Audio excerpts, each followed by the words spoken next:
বাড়িতে যদি এই সবজির পকোড়াটা বানানো যায় তাহলে কি বলবো, সেদিনটাই একেবারে জমে যাবে। আর এই ঠান্ডা কনকনে চা বা কফিতে সন্ধ্যের শীতে এইভাবে যদি পকোড়া খাওয়া যায় তো দারুণ হবে। আর বাড়িতে যদি কোনো অতিথি আসে তাহলে তার বলাই কিছু নেই। তাহলে ঝটপট এই সবজিটা যদি বাড়িতে থাকে অবশ্যই বানিয়ে খাওয়াতে পারেন। নমস্কার বন্ধুরা, আজও আপনাদের সামনে একটা নতুন রান্না নিয়ে চলে এলাম আপনাদের সঙ্গে শেয়ার করবো বলে। এখানে বেশ কিছুদিন আমার এখানে আপনার দাদা কাঁঠাল বা আপনারা এঁচোড় যদি বলে থাকেন কিনে নিয়ে এসেছিলো। তো এই যে সামনেই 26শে জানুয়ারি গেল, আমরা বেড়াতে চলে গেছিলাম, তার কারণে কিন্তু করা হয়নি। আর আপনাদের দাদা একটা রেসিপি খাবে বলে এনেছিল, তো পড়েছিল, সময়ের অভাবে বানাতে পারিনি। একেবারে কেটে কুচিয়ে নিয়ে এসছে বাজার থেকে। আজ ভাবলাম আমি যে রেসিপিটা আপনাদের দেখাবো দারুণ একটা রেসিপি বা বলুন পকোড়া। তো চলুন তাহলে আমি এই পকোড়াগুলো, এই কাঁঠাল বা এঁচোড়ের পকোড়া আমি কীভাবে বানিয়েছি সেটাই আপনাদের সঙ্গে শেয়ার করব বলে চলে এলাম।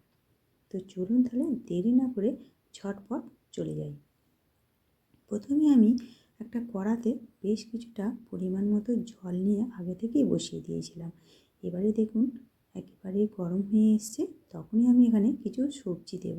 সবজি বলতে এই পরিমাণ মতো লঙ্কা কুচি, ধনেপাতা কুচি একটু বড় করে, এবারে জিরে গুঁড়ো দিয়ে দেবো, ধনে গুঁড়ো, হলুদের গুঁড়ো, লঙ্কার গুঁড়ো, মানে যত রকম পেরেছি মশলা এখানে দিয়ে দিলাম। এবারে দিয়ে দেবো আদা রসুন বাটা আর 1 চামচের মতো সর্ষের তেল। ভালো করে মিশিয়ে নেব। ভালো করে মিশিয়ে না নিলে কিন্তু ভালো হবে না। এখানে তাই একটা চামচের সাহায্যে আমি ভালো করে নাড়াচাড়া করে মিশিয়ে নিলাম। এবারে আমি দিয়ে দেবো সেই কাঁঠাল কুচোগুলো, এখানে দিয়ে দিলাম। এবারে দিয়ে ভালো করে ফুটিয়ে নেব। এই ধরুন 1 থেকে 2 মিনিট ভালো করে ফুটে নিল। এবারে আমি একটু চাপাও দিয়ে দেবো। আর খুব বেশি কিন্তু সিদ্ধ করার দরকার নেই। একেবারে দেখবেন যখন একটু নখ বসবে, একটু হাত দিয়ে চাপলেই আপনারা বুঝতে পারবেন কীভাবে সিদ্ধ হয়েছে।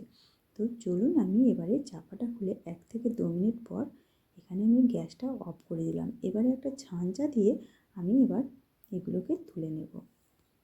তুলে ভালো করে ঠান্ডা করে নিতে হবে। তো দেখুন এবারে আমি সবগুলো তুলে নিলাম। বাড়িতে যদি আপনারা অতিথি যদি হঠাৎ করে চলে আসে, আপনারা যদি এই পকোড়াটা বানিয়ে দিতে পারেন তাহলে কী বলবো, আপনারা প্রশংসায় পঞ্চমুখ হয়ে যাবে। তো দেখুন এইভাবে আমি হাত দিয়ে একটু দেখিয়ে দিচ্ছি। খুব বেশি কিন্তু সিদ্ধ করিনি, নাহলে খুব বেশি যদি সিদ্ধ করা যায় তাহলে কিন্তু ঘন্ট হয়ে যাবে।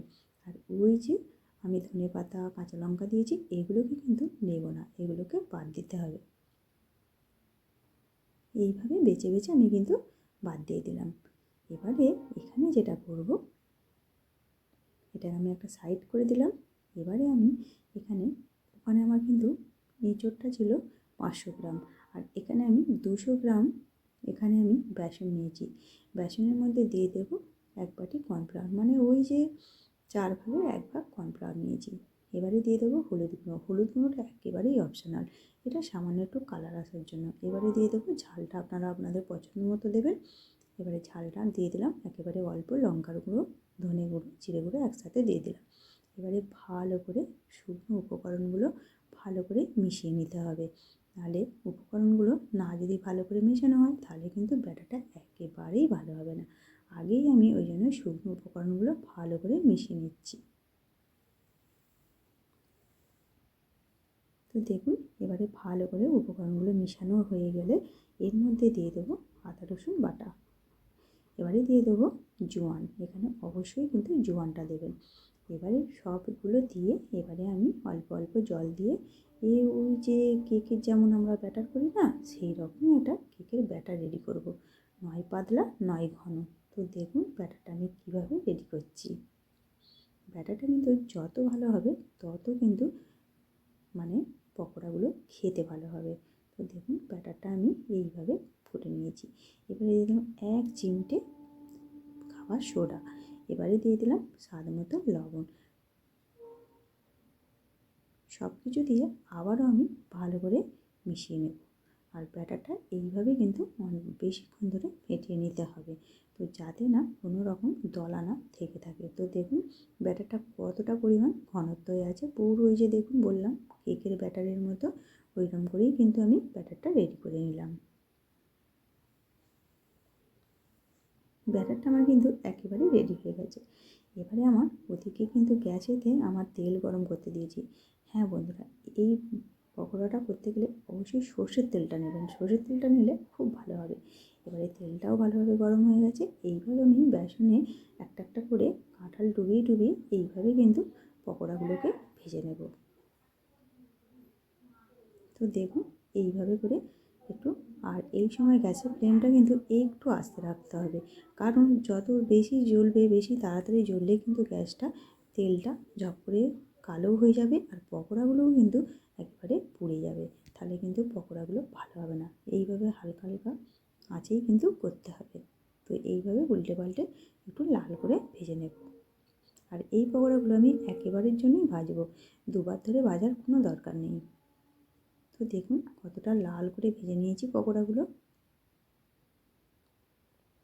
তো আমার পকোড়াগুলো তাহলে বন্ধুরা কেমন হয়েছে অবশ্যই আমাকে জানাবেন, আর ভালো লাগলে একটা অবশ্যই লাইক করে দেবেন। এবার তো খাওয়ার পালা। তো চলুন তাহলে এবারে কিন্তু কর্তামশাইকে ডেকে ছেলে মেয়ে নিয়ে খেতে বসে যাবো।